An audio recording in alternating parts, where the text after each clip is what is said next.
Good afternoon, everybody. I'll just start by telling everybody that I'm totally out of my comfort zone standing up here, so feel free to laugh at me. I will do my very best.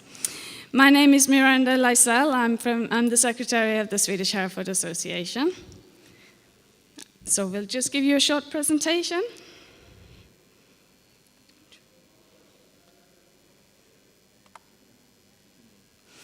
So just to clarify where Sweden is and not mix us up with Switzerland like me and my friend just did then. You see where we are? Right next to Norway and Denmark and Finland.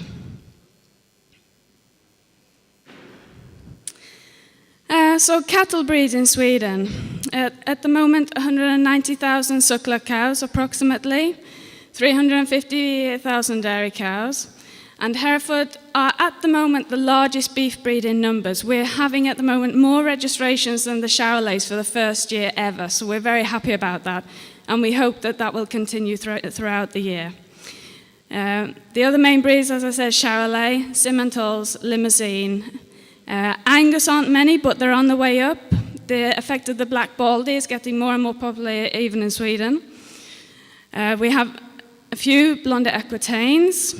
And then we have a few rarer breeds that are very few in number. Highland cattle, Wagyu, which is a relatively new breed in Sweden and gaining in interest. Belted Galloway, Chianina, and Dexters. Dairy cattle are, like I think in many parts of the world, decreasing in numbers. Suckler cows are increasing in numbers. Many dairy farmers in Sweden are selling their dairy cattle and buying beef cattle, or crossing their dairy cows with beef breeds, and Hereford is a very popular sire to use. The demand for Herefords is growing each year. Our breeders cannot supply enough females to supply the people that want to buy them and start with Herefords. And it's the same with bulls. Our main breeders can hardly produce enough bull calves to meet the demand. And as I said before, Angus is gaining popularity, especially in crossbreeding. In Sweden, we have a lot of rain. I've lived in Sweden for 20 years. I'm originally from England, and I see the effect of global warming. When I first moved to Sweden, it was very, very cold in the winter with a lot of snow, but it's getting more stormy and there's more rain. And the animal welfare says you have to have houses, which is, it makes our costs very high to produce beef in Sweden. We don't use antibiotics unless the cows are ill. We don't allow them in prevention. The animal has to be ill in order to use antibiotics. We're not allowed to use hormones to promote growth. Anesthetic must be used for all operations like castration, dehorning, etc. And stunning used in slaughter. There is no exception for religion. Animal welfare goes first. The association then, the number of members has been very stable the last 4 years. I'm talking the last 4 years since we had the last conference. About 300. Some people will finish because of different reasons, and a lot of new members, we're getting a lot of new members that are starting with Herefords. The number of herds in the official control program, and when I mean the official control program, I mean that weigh birth weights, weanling weights, and yearling weights, are approximately 45 to 50. Sweden, I have to say, is 3 times the size of Britain, with approximately 9 million people living there. So I think they're not bad numbers considering the amount of people that live in Sweden. Breeders must be in the official health programs for paratuberculosis, BVD, and take tests for salmonella in order to be part in the performance testing station and take part at shows. Minimum adjusted weights for registering the cattle are 220 kilos for the weaning weight for heifers. And I have to emphasize, these are the absolute minimum. I don't think anyone would like a heifer to weigh that little, but the minimum requirements are 220 kilos for heifers at weaning and bulls 260. And the average in 2015 for heifers was 252 kilos and bulls 275. The yearling weights, the heifers have to weigh 320 kilos and the bulls must weigh 460 in order to register them. The average in 2015, the heifers weighed 392 kilos and the bulls 489 kilos.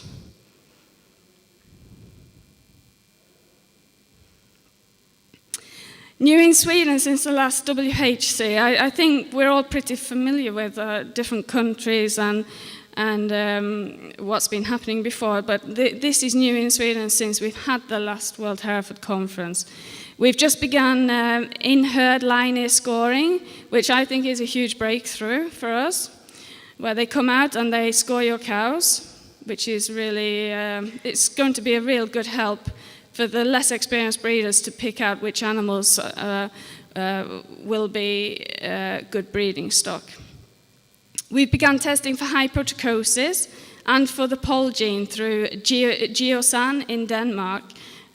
Some of us do actually send over to Canada to have the DNA testing done, but to get for the pole gene, we send it to GenoScan. All our AI bulls have been tested for hypotrichosis and are free. It's something we're starting to take very seriously. The slaughter companies have begun scoring and paying premiums for marbled beef, which is also a huge breakthrough and something that I'm really very happy for. At the testing station, they are scanning for marbling, carcass fat, depth of ribeye, and these values are put into the catalogue. We do hope in the future that these traits will even come into the breeding values. The performance testing is very, very popular in Sweden. Approximately 30 Hereford bulls and 180 beef breed bulls in total are tested annually, beginning in August at weaning and ending at the beginning of March, with an auction of approved bulls the last Friday in March every year. The owner of the bulls pays for the test approximately $2,400. Bulls are weighed every 2 weeks and they are checked regularly by the vet. The bulls must all meet the requirements to be approved and sold at the auction. They must have a higher than average daily gain. We say T, performance test total 100 and upwards. They must meet a minimum linear score requirement, and they must meet the minimum scrotal circumference, hoof health requirement, and must also pass the vet inspection. Sorry, 1 minute, please. 1 minute more. I'll try and do my best to hurry up. Approximately 17 to 20 bulls are approved annually. Viking Genetics buy 1 or 2 of the approved bulls each year, depending on the demand for semen. The average price has continued to incline over the 6 new years, with records being set. On the picture, you will see the record-selling bull in Sweden, which we actually bought ourselves. And here are 2 of the latest AI bulls that have been bought. I have a folder, I don't have many left, but I have a brochure in both Swedish and English with me of all our AI bulls.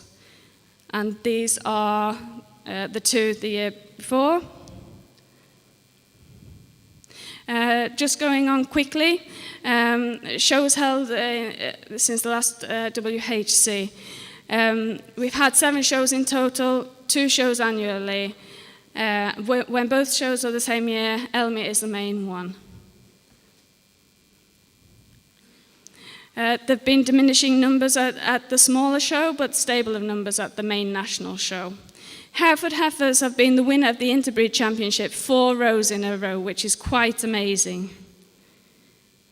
And here are some pictures of the ones as you see, Mila 2014 and the Main National Show 2013.